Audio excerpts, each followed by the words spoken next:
Hello, everyone. Welcome back to E20ZoneTv. I hope you're all having a good Monday afternoon. I thought I'd do a video today to talk about Benrahma and where he goes from here. But before I do, I just want to wish everyone well. Obviously, what's happened with the storm over the weekend, people lost their lives. So if you're in a bad area where the storm's affected you, I hope you're doing well and coping with the situation. But I'm going to move on to this, and we are here to talk about Benrahma and where he goes at West Ham United Football Club under Moyes. After Saturday's game, I was very, very, very disappointed. Very, very disappointed. Frustrated is the word. I'm seeing a lot of frustration amongst the fan base with different issues. Some people sit on the fence of Moyes is the Messiah. He can't do no wrong. Other people sit on the fence that he's done well, but now he's starting to fade and do stupid things. So what side of the fence do you sit on? That's the question that I need to ask today. Is like, what side do you look at this? Do you look at it that he's holding Benrahma back? Where does Benrahma go, etc.? I'll just take some comments before I move into more in depth. Dangerous says he's just had a brush walk around the East Village. Good for you, sir. Scotty. Steve, hope you're well, sir.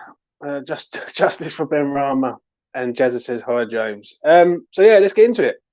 Benrahma on Saturday come off on the 70th plus minute, and it's like a standard sub every single week with Benrahma. You know that he will be getting subbed at some point in the game. Was the sub justifiable on Saturday lunchtime? Not for me.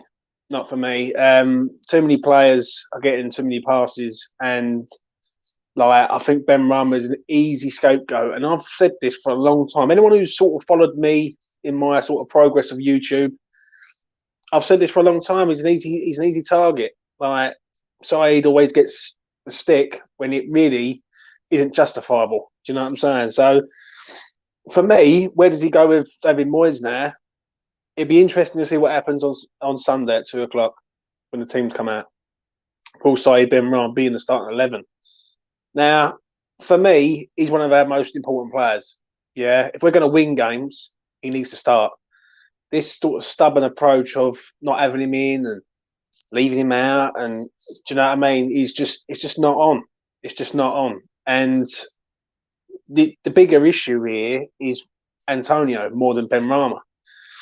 But Antonio will always get a pass because he's been here the longest, and David Moyes must be scared of him or something. That's the only way I can look at it. So I've sort of looked at this, and is this the beginning of the end of Benrahma? Now, for me, it'd be a sad day. It'd be a sad day because he's been here a year and a half. I've seen on different channels that people are criticising him and basically saying, you know what, he's too lightweight, he's too this. But what are you expecting from Benrahma? This man's not a centre forward, he's a winger. He's a tricky winger. Eden Hazard was lightweight to a point, but he was a phenomenally good footballer. Riyad Mahrez is lightweight to a point. He's still a good footballer. Now, I'm not comparing Saeed to them two players, but he's in that mould of player. He's a quick-witted player who gets the ball out wide, can beat a man, and he advances into the box. Now, when I look at West Ham on Saturday, there was a lack of cutting edge from start to finish, especially up front. When you look at Mikel Antonio's heat map, he's everywhere other than the centre of the goal. Now, how can Benrahma create anything for a man who's not in the centre of the goal? That is the question. So we've got a bit of a problem here now, moving on to the Wolves game. Now, top four's gone. That's gone. That's out of the question. Top six is doable, but it's going to be a push. I think we're going to end up 7th or 8th. I think if we end up 9th, then I'm sorry, but it's embarrassing. But we was 4th, and then we've gone from 4th to 9th. So we've got to be realistic in what our approach is. Now, is Benrahma going to be a scapegoat for Sunday? That is the question. Now, for me, I sense that he's not going to play on Sunday. I think that outburst in public, Moyes is a very stubborn man. and he's so stubborn that he will make an example of Saeed Benrahma, which for me is disgusting to a point. Like, do you know what I mean? And listen, I had Mitchell on yesterday. We've done the player ratings. We sat down. Mitchell was at the game, and it's good to have Mitchell on because obviously he's at the game. He sees the game from pitch level. He also is surrounded by the fans who have got different opinions, and people will be shouting out and saying things. And I'm glad the fan base isn't too best pleased with David Moyes this Monday morning. Do you know what I mean? Or this Monday afternoon, so to speak. So for me, when I look at Saeed Benrahma, he has to play. There's no two ways about it. There's no sugarcoating it. He's a creative player. He has to play. Now, I'm seeing in the chat, and I will get to the chat shortly, that people are saying about Souček.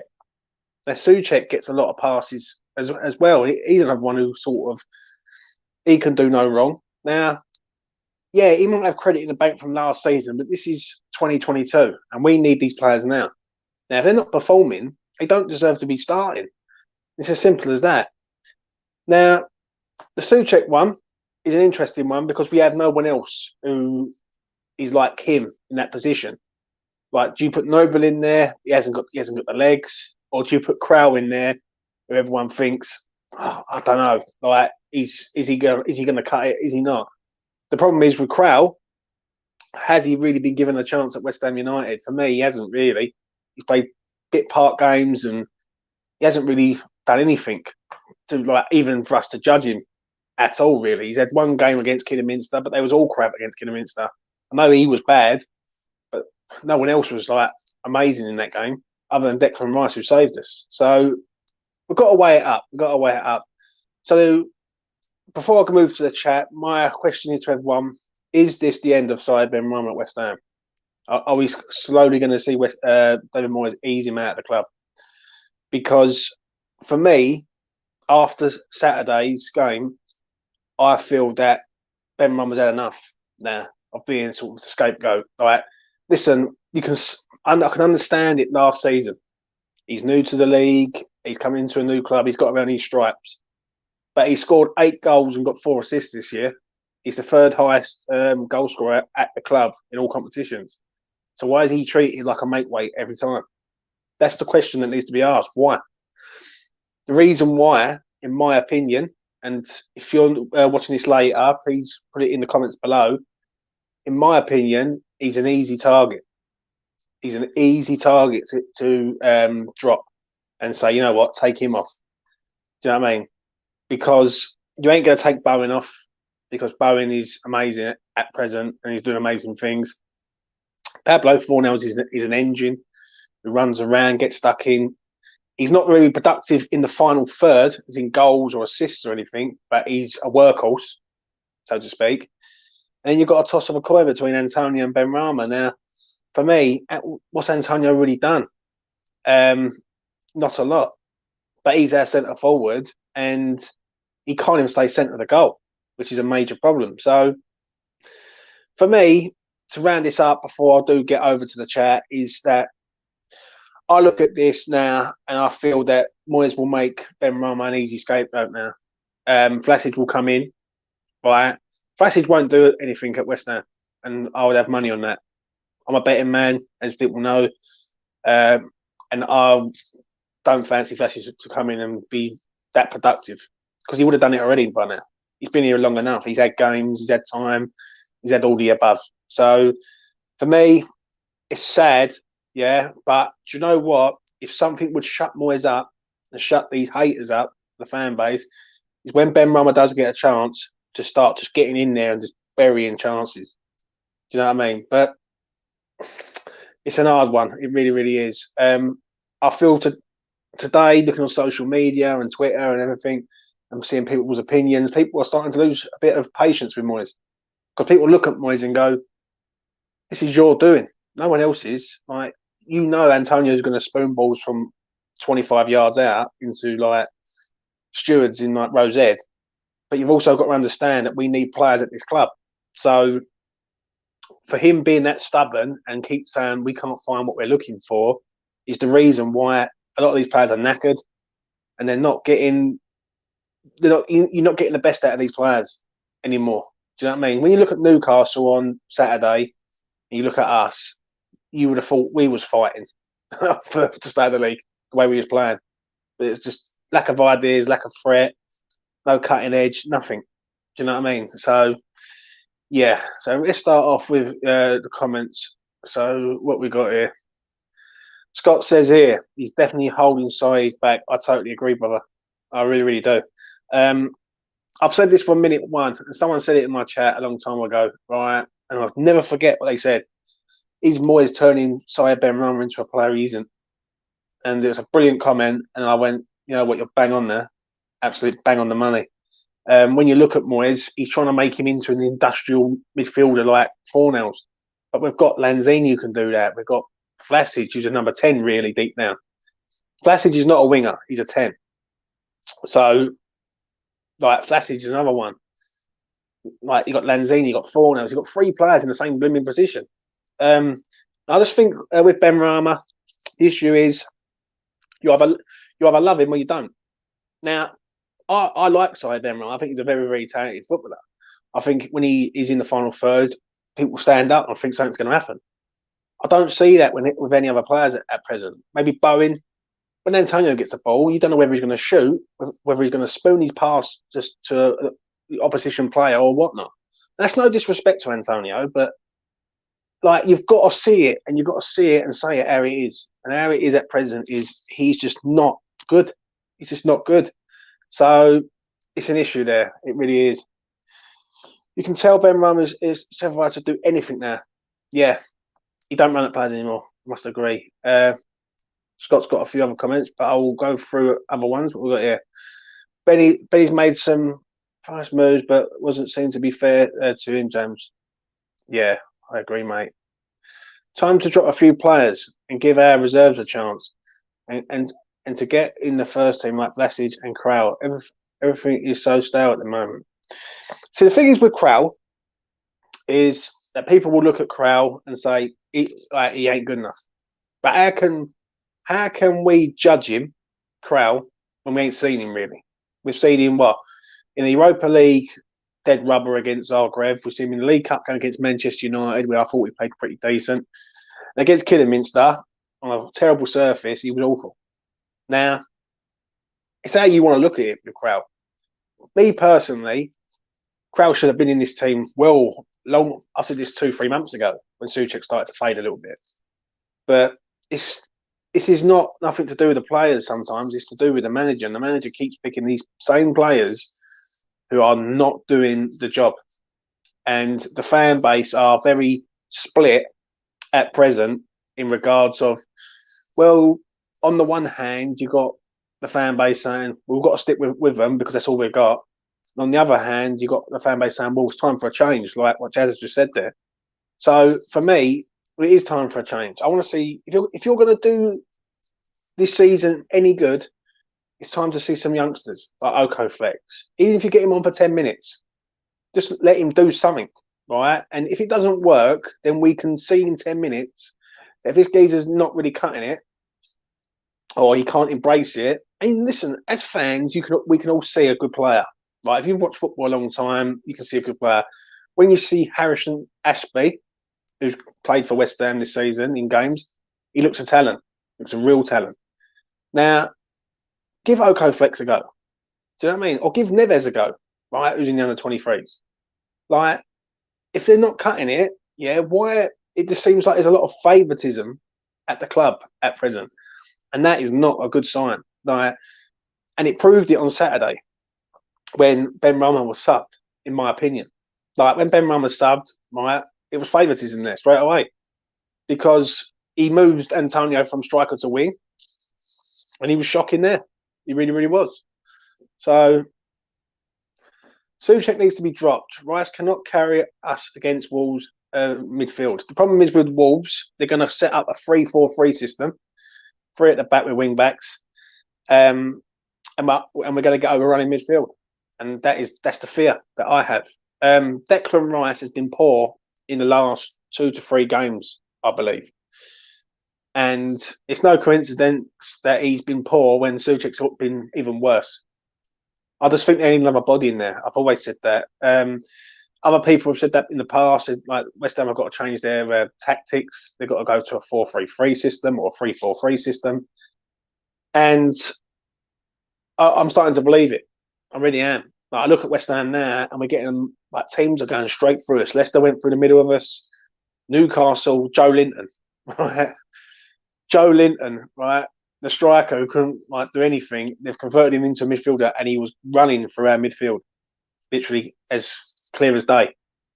Now, to me, that's not acceptable. I'm sorry, but it ain't.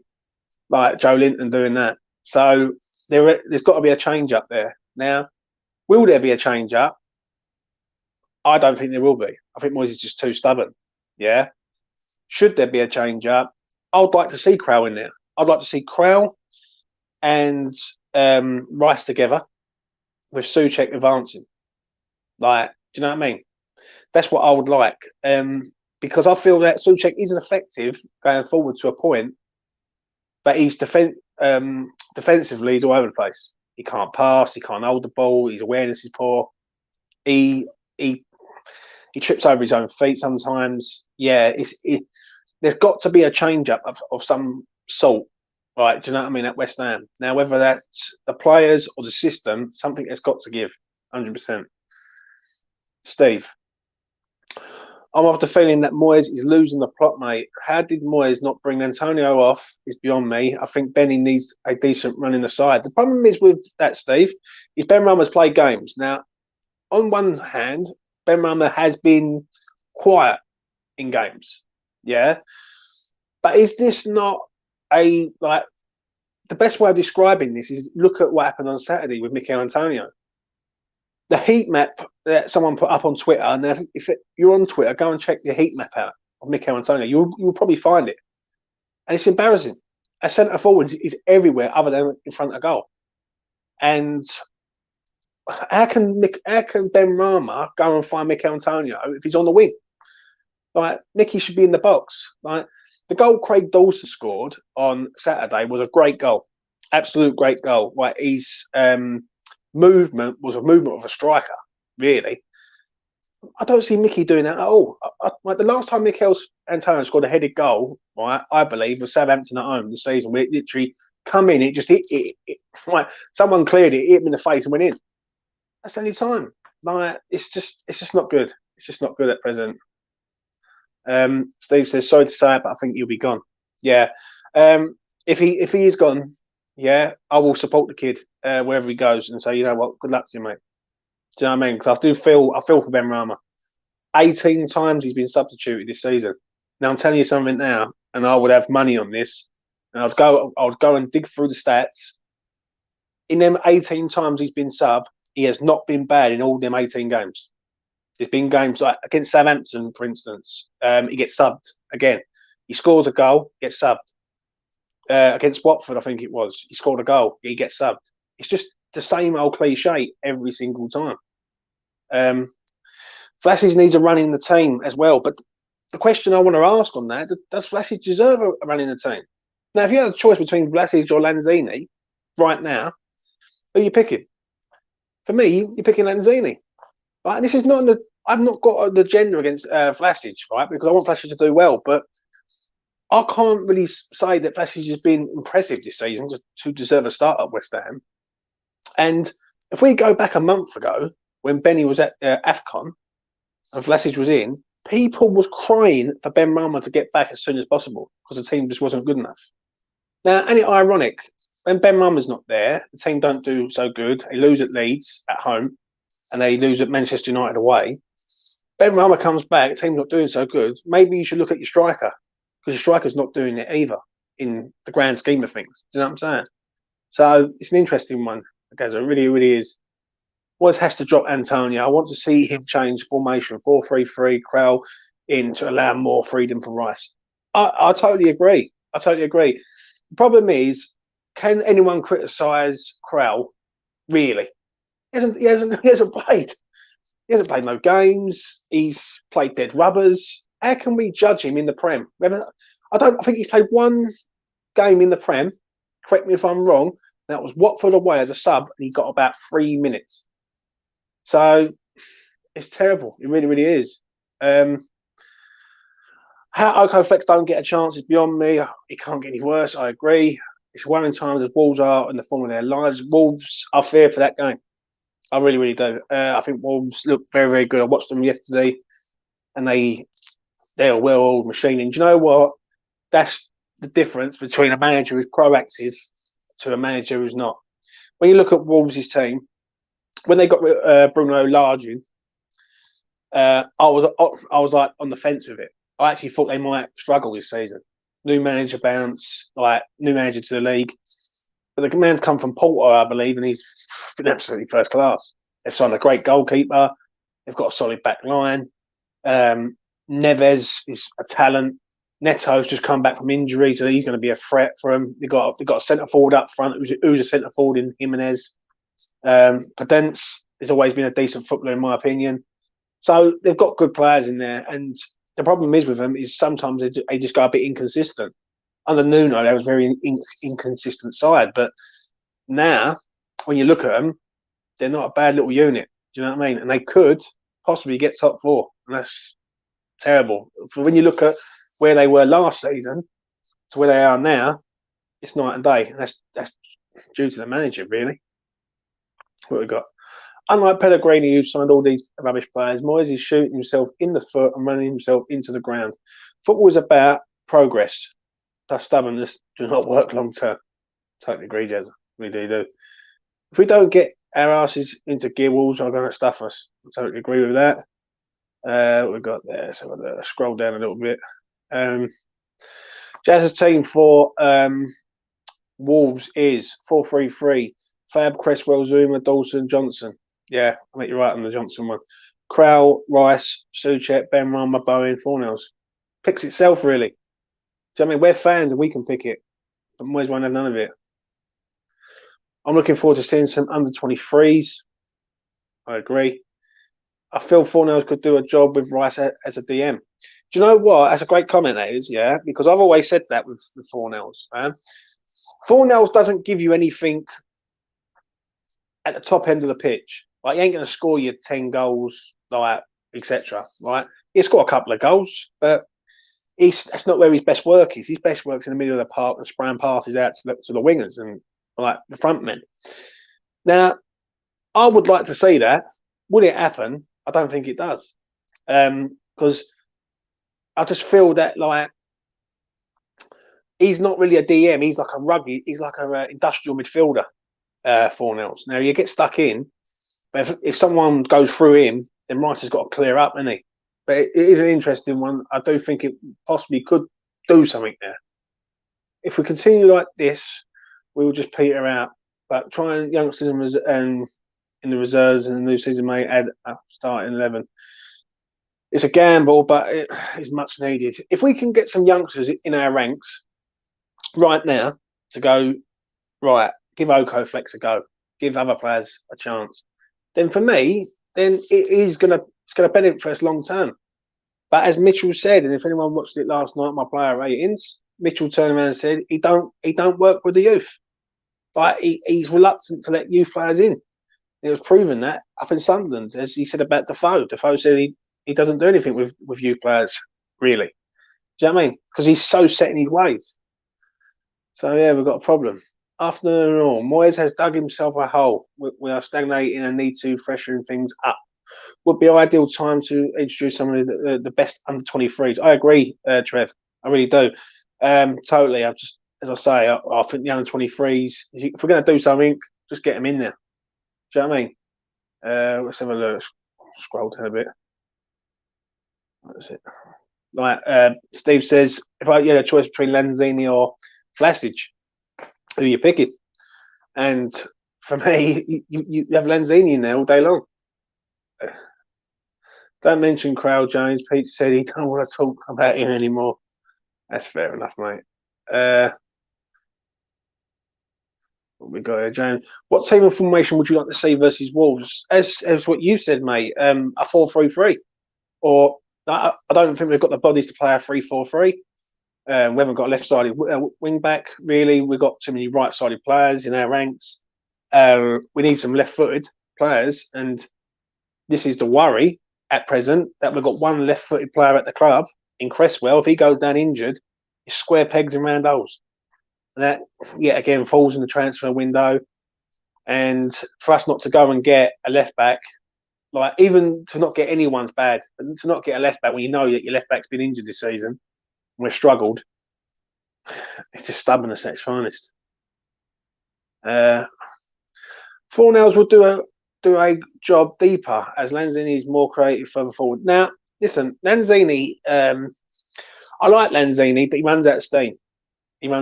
He does. Now, I just feel there's got to be some sort of change up. There has to be some sort of change up. It really does. In regards of going back to the sort of subject in hand with Benrahma, and I put this in the chat right now, should Benrahma start on Sunday? That's the question that needs to be asked. Because if he doesn't start and he is literally benched for that game, right, surely questions need to be asked of David Moyes. There's no two ways about it. Surely there must be questions to say, come on, Dave, what you doing here, mate? Like, do you know what I mean? This is our team, and you're just being so stubborn in the market. So yeah. So that's the question I want to put out there. If Benrahma doesn't play on Sunday and he's a sub, is that the right choice from Moyes? Deep down, Masuaku has to go in the summer. Everyone has to forget it's been awful. Yeah. Strippers was at the Wolves game. What's that to do with the commentary? I think it was, as I really do, mate. Like, I could tell you how Wolves will probably set up, like, quite easily, because they set up the same way. They have Cody in the middle with Kilman, and they have their other centre half. I think it's Saiz. Like, they always play like a flat three at the back with like wing backs. West Ham need to sort themselves out, or should I rephrase that? David Moyes should need to sort himself out. Steve says, yes, Benny should definitely start. Benrahma should start, but try him in the middle. Yeah. If it was me, and I was picking this team right now, I wouldn't mind seeing Bowen up front, Vlasic as a 10, Benrahma on the left, and on the right. See, that's the problem. When you take Bowen out, we ain't got a right-sided player. Do you know what I mean? Or maybe Vlasic on the right and Lanzini as a 10. Like, or 4-0s. Oh, 4-0s on the right. No, Benrahma on the right, 4-0s on the left, Vlasic as your 10, Bowen up top. That's the team. Forgot about 4-0s. And that's what it should be. You got the energy on the left and right. You got Vlasic as a 10, and you've got Bowen up top with the pace. Needs to do something different. Really does. If he benches Benrahma, then he's got serious. He gets serious abuse from the fans. Everyone knows Antonio's holding us back, and he needs to be dropped. But let's be honest, dear Jay Woods. Would there be abuse from the fans there? I'd love to hear that, but I don't think there would be, because I think people say, "Well, in Moyes we trust." All right, all that crap. Do you know what I'm saying? Now, listen, I've got nothing against David Moyes. Yeah, I don't want him to be sacked from West Ham United Football Club, but he has to wake up. That is the question. He has to wake up and see what he's doing is wrong. And so, and this also goes back to the backroom staff. Also, Nevin, Nolan, Pierce, whoever else is in the back there and saying, "Dave, this is not really working, is it? Well, we need to change system, or we need to take Antonio out and have him as a threat coming off the bench." Now, like, do something else. Do you know what I mean? Don't keep doing the same. It's the old saying, if you keep doing the same thing over and over again, you're going to get the same result. Do you know what I mean? And that's what we're doing at the minute, right? And let's be honest, we haven't played well this season in spells. Like, probably about 2 or 3 games, really. Like the Chelsea game, Chelsea-Liverpool game, where we both won. I'd say the Liverpool game's the best performance we've done this season. Yeah. The Chelsea game, we was lucky to a point. Right? It was filtering out into a draw, and then Masuaku scores a free goal. Yeah, so, right, have we really played really well this year? Right, we've been very lucky in games. I know that. Right, if you go back to sort of the middle of October, end of September, middle of October, where we played sort of Everton away, we nicked a 1-0 there. We played Spurs at home. the game was filtering out into a 0-0 draw. Antonio nicks a goal. Like he was nicking games. We haven't been convincing like we was last season. Not at all. I've never heard any other club talking about their under 23s every year. It seems like it's always us. Shows the lack of depth has been an issue for as long as I can remember. I agree, mate. I really do.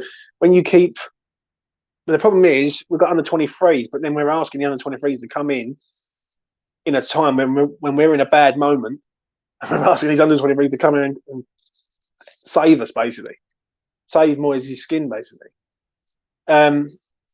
Obviously, Yarmolenko ain't going to get a chance because obviously I think we can all agree that Yarmolenko just doesn't cut the cloth at West Ham. But there is other players there who should be coming in and other players coming out. If you take Antonio out, you put Vlasic in, and then you bring Antonio on for half hour, Antonio could be an impact sub. Do you know what I mean?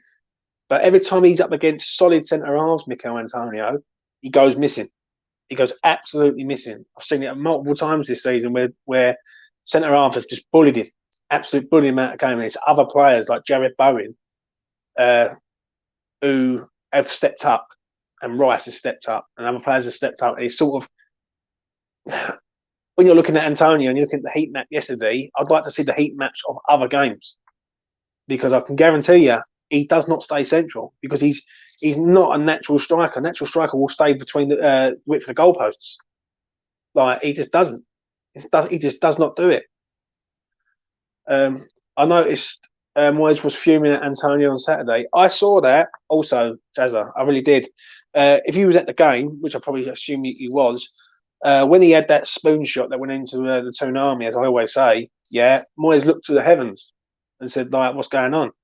But what fascinates me with David Moyes is we all know that he does that regularly. We've known that for the last 2-3 years, that Mikel Antonio will get frustrated and try and be an hero. The problem is David Moyes can't see it, which is amazing. He works from every day. We can see it as fans from one game to the next, but Moyes, he can't see it. Not good. The fans can't defend Moyes if he keeps playing Antonio. Literally hasn't offered anything in the past 4 or so games. No joke. He doesn't even press the defenders anymore. Great comment that is, Jay Woods. Absolute bang on the money. If you look at the pressing of West Ham against Newcastle on Saturday, look at Benrahma, look at Fornals, then look at Antonio. It is I tell you what, go back and watch the game. If you can get go back and watch the first half. Benny is pressing, and Fornals are pressing. Antonio he runs and he stops. He's too comfortable, Mikel Antonio, at present at the club, and it's making Syed Benrahma look shit, because Benrahma's getting into the positions. Benrahma would find players. Benrahma put in a great pass for Bowen, who hit the crossbar against Newcastle. Yeah, a nice pass down the side. And Bowen cuts in as a shot, takes a deflection, it comes off the crossbar and comes out. Antonio just doesn't. He has no movement. It's poor. It really is. Yes, Benrahma should start. However, I've been told he's on the bench. Now, if that is the case, that is just stubbornness from Moyes. That is just stubbornness from Moyes, I'm afraid. If Syed Benrahma is on the bench, and if he goes with Vlasic, then I'm sorry, I just don't know what he's seeing. But I will leave it, right, like I did with Leicester, because I was fuming with Leicester when he got dropped. And what makes me sick from some of the West Ham fan base is that they do not rate this kid, but if the game was not going their way, they will say, get him off the bench and hopefully he can do something. That's the irritating thing, when we all know he can do something from the start, when Mikel Antonio has done nothing, right? But he's like, he must have some sort of hold over David Moyes. That's the only thing I can say. That's the only thing I can say in regards to that. So, yeah. I'm going to wrap it up there and come up to the 35-minute mark. So I was only going to do a short video, but as we start talking about Benrahma, it starts to get intense and in depth.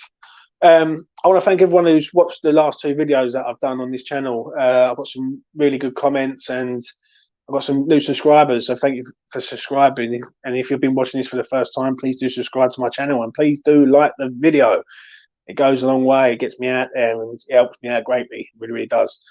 Will say Benrahma play on Sunday against Wolves? The answer to that is I think he don't. I think Moyes will make an example of him, because if he doesn't, then other players can seem to do that and get away with it. Deep down, I feel sorry for Saïd Benrahma. I think Saïd Benrahma is a very, very good footballer. I think he can do wonderful things at West Ham, but he's being stopped in his progression as a footballer by David Moyes. David Moyes is trying to turn Saïd Benrahma into a player he isn't. He hasn't looked the same player as he did last season. I know he scored some goals this season, Benny, but last season he looked frighteningly good. Like he could take people on, he can get past people. He looked a threat. The old saying goes, we need a striker at this club, and the sooner Mikel Antonio is sitting on the bench and we've got a top striker that we deserve as fans in a 65,000 seat stadium at the LS, the better.